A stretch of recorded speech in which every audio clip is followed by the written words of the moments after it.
Oh, yeah, two questions for you about Cyberpunk 2077 if you've played it, or games like it. A lot of games like it, like kind of open worldy, but bear with me and answer for how you would answer. Don't answer for the common wisdom or your friends say or anything like that. How would you? How would you? And just be honest. Just be honest, because I'll be honest here. One is when you go to enter something and it needs a code. It needs a 4-digit code. Now in Cyberpunk, I know it's probably in one of the logs somewhere, something I have to read. But I don't actually read any of them. I just spin down to the bottom to make sure it gets registered as having read and go through all of them. And then eventually I can go back to that terminal and it'll tell me, oh, I can just go enter this number. And often it changes what I'm doing, right? It changes the objective up here in the right-hand corner and says, hey, instead of looking for the thing, it's now saying go enter the thing, right? I'm not actually reading any of those documents or finding the number. It is just literally a hunt for triggering that event. How do other people do it? Do you actually read all of those and are trying to solve it? Because I'm trying to think of, like, I think Indiana Jones game did it where you actually had to know what the code was. And it was pretty obvious. It was like a lot less writing. So it's a lot less world building they're doing and a lot more kind of puzzle solving they're doing. That felt good. This felt kind of just like, oh, all right, I got to just go look around and I know it's going to be in this yellowed colored area. And I was fine with that, I think.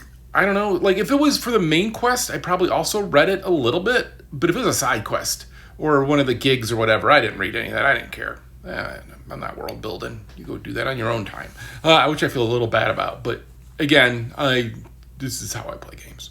And the other is just actually, so having those objectives up there and telling you what to do. I don't know if you can turn those off or not. But let's just, right. But like, I'm curious how people play with it, because then it becomes, hey, I'm just kind of often shooting people. I shoot a lot of people in that game. And then it's just like, hey, go over there. And so often I struggle with this one of like, I like, here, Tom Clancy Wildlands does this, right? Where they are like, hey, your objective is there. And it points to where your objective is. Cyberpunk 2077 points to how you get to the objective. So it'll be like, oh, this elevator.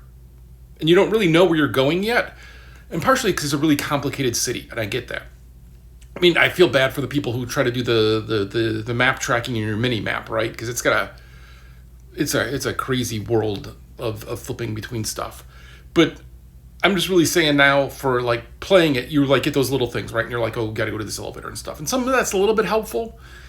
Some of that I don't need, and I kind of like the agency of being able to approach it from different angles, but rarely in that game do you really need to approach it from different angles. I mean, I shouldn't say that.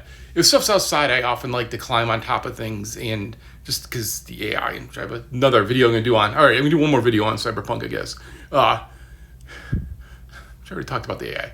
But like, so I'm kind of curious then, like, how do people, do you prefer to have it just the long distance, hey, this is your objective, go do that, and then you've got to figure out kind of how to approach it. And not to say that you don't have like that line that comes up in the mini map if it's like a city and you're driving or something like that. And some games have now had it where they just put it right into the map and tell you where to turn, which is kind of nice.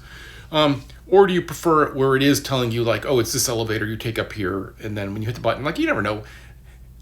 There's only one option ever when you go in the elevators in the game, right? So you're just hitting the button. You don't care if you're going up or down. You're not really paying attention. I don't really pay attention. I don't pay attention to a lot of things. But not outside of games.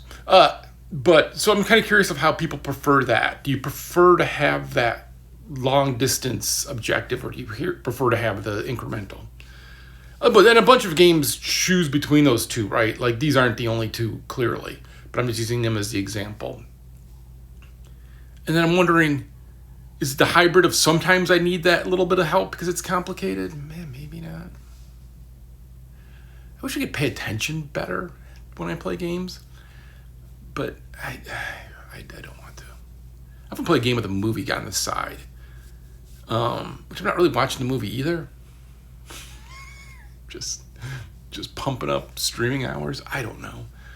So I'm kind of curious. So again, don't answer what the common wisdom is. Answer what your personal take on it is. And that's the helpful one, because collectively then we can all go look at your responses and be like, oh, this is how people play, or this is what they think. Because some people will come up with something here that's smart. I have nothing smart to say except I don't pay attention when I play video games.